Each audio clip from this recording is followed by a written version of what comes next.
and welcome to Shilpi Said Cooking. Today, I, Geet Said, will be teaching you how to make these amazing chocolate cupcakes. Now, let's begin. So, to make chocolate cupcakes, we'll need grated chocolate, obviously, as much as you like. And we'll need 1 spoon of cocoa powder, half a spoon of ghee, or you can even use unsalted butter. We'll need 5 spoons of sugar and half a spoon of baking powder. We'll need 5 spoons of flour and milk. As you have to use the milk as much as you like, and the amount of milk depends on the consistency of your batter. We'll need molds, obviously. So let's get started. So we'll start by taking the flour,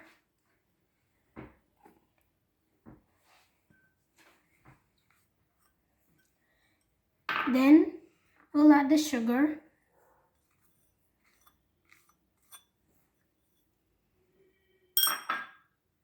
then the baking powder, the cocoa powder. Now we'll mix it all together.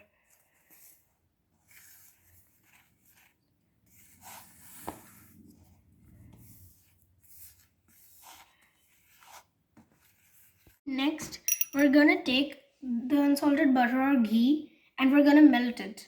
We'll need melted. If you add it like this, you'll not get the smooth and silky consistency we'll need. Now we'll add the melted ghee or butter and mix.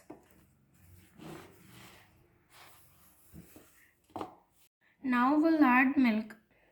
So we're going to be adding milk gradually. We can't add it all together, little by little.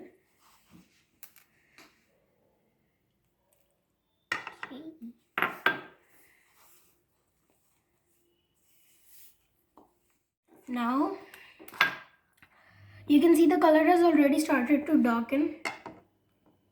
Now we'll add a little more.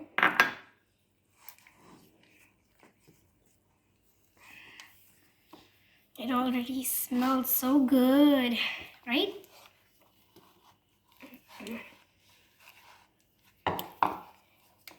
can see it's already started to deny some milk.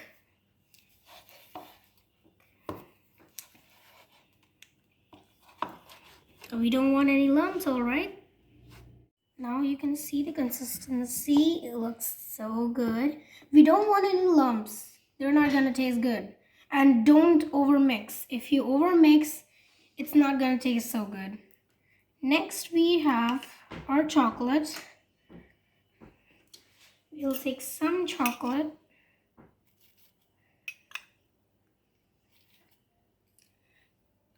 Chocolate gives us that amazing taste. That taste we need in cupcakes.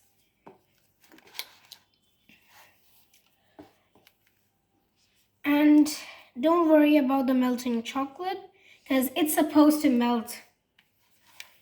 It's gonna give us that amazing taste. And these are not actually lumps, these are the chocolate flakes. Now it's pudding time. But one thing's for sure, we don't want our cupcakes exceeding size. So we'll make sure we have multiple paper molds. If you use, this is if you have paper molds. If you have silicone molds or any other kind of molds, you don't need to do this trick. But it's pretty helpful. Now we'll pour.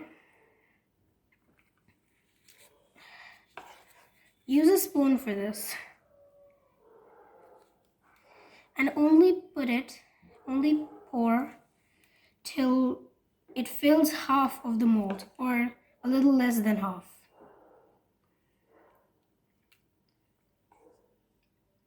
There we go. Just about this much for one of them. Okay, so we made total 5 cupcakes. I had kept 4 earlier, but the batter there was still some batter left in the bowl, so I added a 5th. So it's about to make, this recipe will make you about 4 to 6 cupcakes. Now we'll put them in the microwave for 1 minute, but it's not in total 1 minute. We'll check after 1 minute and see how much progress we have gained. He said I checked after 1 minute and they had started to rise. After that, I put them in the microwave for another 2 minutes, and now it looks so good and smells so good. Now I'm checking if they're done. Okay. If it comes out clean, you're pretty sure it's done. And so these are done. Now we're gonna separate the main ones from the extra molds we had.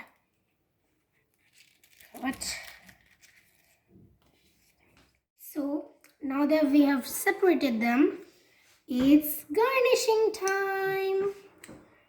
I'm gonna put some really good grated chocolate. You can even use chocolate chips or any kind of sprinkles you like. You can frost them too. It's already started to melt. It looks so good. And one more important thing, if you want to really get the taste, then you should eat non-frosted cupcakes. Just real, not so hot, but kind of like warm. But if you want to frost them and then eat, then you better wait till they're cooled down. So now these are ready. Smells so good. You can eat them now.